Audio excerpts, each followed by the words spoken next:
बिस्मिल्लाहिर्रहमानिर्रहीम। Saim homeopathic infertility clinic से आपकी खिदमत में हाजिर हूँ। आज का जो हमारा टॉपिक है वो लाइपोमा के हवाले से है। लाइपोमा बेसिकली एक ऐसी बीमारी है कि जिसके अंदर जिस्म के मुख्तलिफ हिस्सों के अंदर चर्बी की गिल्टियाँ पैदा हो जाती हैं। ये जो गिल्टियाँ होती हैं ये मूव भी करती हैं, बाज़ का दर्द भी करती हैं, कई सालों से मौजूद होती हैं। लाइपोमा के हवाले से या चर्बी की गिल्टियों के हवाले से जो ख़ास किस्म की दवाई है वो लैपस एल्बस होती है।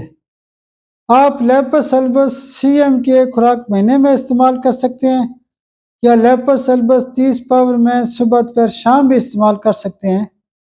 एक और दवाई होती है जो लाइपोमा पे वो भी बड़ा अच्छा काम करती है, वो दवाई होती है कोलेस्टीनम। कोलेस्टीनम बेसिकली हमने अपनी प्रैक्टिस में ऐसे ऐड की थी कि कोलेस्टीनम चूँकि कोलेस्ट्रॉल के हवाले से इस्तेमाल की जाती है, चर्बी के हवाले से इस्तेमाल की जाती है, तो हमारा नुक्ता ये था कि चूँकि ये जो गिल्टियाँ बनती हैं, ये ट्यूमर जो बनते हैं, ये जो चर्बी वाली गिल्टियाँ होती हैं, तो कोलेस्ट्रॉल इकट्ठा होने की वजह से, चर्बी इकट्ठे होने की वजह से ये जो लाइपोमा बनता है, तो उस पे ये भी बेहतरीन काम करती है।